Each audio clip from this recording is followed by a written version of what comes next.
জুলাই গণঅভ্যুত্থানে প্রথম শহীদ রংপুরের আবু সাঈদ হত্যা মামলা তদন্ত শেষ। প্রতিবেদন হাতে পেয়েছে প্রসিকিউশন। আলোচিত এ হত্যা মামলা তদন্তে ৩০ জনের সম্পৃক্ততা পাওয়া গেছে বলে জানায় রাষ্ট্রপক্ষ। ১৯ জানুয়ারি ক্ষমতাচ্যুত প্রধানমন্ত্রী শেখ হাসিনা সহ ২৫ জনকে আসামি করে এ মামলার অভিযোগ ট্রাইব্যুনালে দায়ের করে আবু সাঈদের স্বজনরা। এ মামলায় রংপুরে বেগম রোকেয়া বিশ্ববিদ্যালয়ের সাবেক প্রক্টর শরীফুল ইসলাম, পুলিশের সাবেক সহকারী উপপরিদর্শক আমির হোসেন, কনস্টেবল সুজন চন্দ্র রায় ও ছাত্রলীগ নেতা ইমরান চৌধুরীর সম্পৃক্ততা পাওয়া গেছে। দর্শক, এ বিষয়ে আরও জানাতে ট্রাইব্যুনাল থেকে সরাসরি যুক্ত হচ্ছে সহকর্মী মিজান আহমেদ। আমরা চলে যাচ্ছি তার কাছে। মিজান, প্রতিবেদন তো ট্রাইব্যুনালের প্রসিকিউশনের হাতে, আনুষ্ঠানিক বিচার কখন এবং কবে শুরু হতে পারে আপনি কি কিছু জানতে পেরেছেন কিনা আমাদেরকে জানাবেন।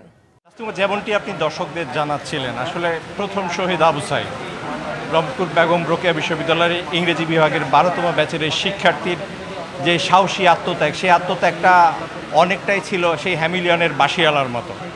তার সেই দৃশ্য দেখার পরই কিন্তু হাজারো তরুণ এই বিগত যে ফ্যাসিস্ট সরকার ছিল সেই ফ্যাসিস্ট সরকারের বিরুদ্ধে রাজপথে নেমে আসে। আবু সাঈদ ছিল আসলে জুলাই আগস্ট যে গণ আন্দোলন, সেই গণ আন্দোলন একটা স্ফুলিঙ্গ যা প্রতিটি তরুণকে অনুপ্রাণিত করেছে, এবং এর পাশাপাশি সব শ্রেণী পেশার মানুষই কিন্তু উদ্দীপ্ত হয়েছিল আবু সাঈদের যে সাহসী আত্মত্যাগের মধ্য দিয়ে। এলএমই সার্টিফাইড বিশ্বসেরা কপারে তৈরি ওয়ালটন কেবলস, যা আপনার স্থাপনাকে রাখবে সব সময় নিরাপদ। আজকে যে চূড়ান্ত তদন্ত প্রতিবেদন হয়েছে, সেই চূড়ান্ত তদন্ত প্রতিবেদনে সেদিনের সেই ঘটনায় আবু সাঈদকে যারা সহায়তা করেছিল, চিকিৎসার জন্য নিয়ে গিয়েছিল, তাদের সবারই সাক্ষ্য নেওয়া হয়েছে। সেই ভিডিও ফুটেজ কিন্তু আন্তর্জাতিক অপরাধ ট্রাইব্যুনালের প্রসিকিউশনে জমা দেওয়া হয়েছে তদন্ত সংস্থা। এবং এই মামলায় তদন্ত প্রতিবেদনে আরও একটি বড় বিষয় হচ্ছে, বিগত সরকার কিন্তু এই আবু সাঈদের যে হত্যার ময়না তদন্তের রিপোর্ট, সেই রিপোর্টটি কিন্তু একাধিকবার পরিবর্তন করেছিল, যাতে এটিকে অন্যদিকে ধাবিত করার একটি চেষ্টা ছিল বলে দাবি করা হয়েছে তদন্ত সংস্থার পক্ষ থেকে। আবু সাঈদের বড় ভাই রমজান আলী প্রথম যখন ট্রাইব্যুনালে এসে এই মামলার অভিযোগ দায়ের করেন, তখন কিন্তু শেখ হাসিনা সহ 25 জনকে আসামি করা হয়। তবে এই যে 30 জনের সম্পৃক্ততা পাওয়া গিয়েছে, সেখানে শেখ হাসিনার নাম রয়েছে কিনা সেক্ষেত্রে কিন্তু রাষ্ট্রপক্ষ এখনও বিষয়টি স্পষ্ট করেনি। তবে ইতোমধ্যে কিন্তু চিফ প্রসিকিউটর জানিয়েছেন যে জুলাই আগস্টের সময় সারা বাংলাদেশে সংগঠিত প্রতিটি মানবতা বিরোধী অপরাধের জন্য সুপ্রিয়র কমান্ড রেসপন্সিবিলিটি, অর্থাৎ ঊর্ধ্বতন কর্তৃপক্ষের দায় হিসেবে কিন্তু প্রতিটি সংগঠিত অপরাধের দায় কিন্তু সাবেক প্রধানমন্ত্রী শেখ হাসিনাকে নিতে হবে।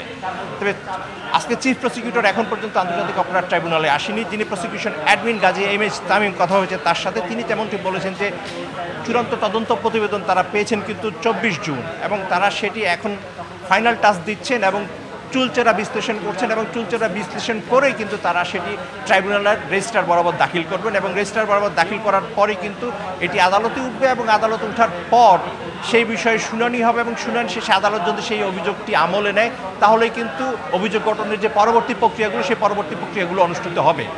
আদালত এখনও বসেনি, বসলে পরবর্তীতে কী সময় হয়, কী সিদ্ধান্ত হয়, কি আসে নির্দেশনা, কি পাওয়া যায় তদন্ত প্রতিবেদনের তথ্য, তা সব আপনার মাধ্যমে দর্শককে জানিয়ে দেবো। ফিরে যাচ্ছি স্টুডিওতে, তাসনুবা আপনার কাছে। মিজান, আপনাকে ধন্যবাদ জানাচ্ছি। পরবর্তী সংবাদে হয়তো আপনার কাছ থেকে আমরা আরও তথ্য জানতে পারবো।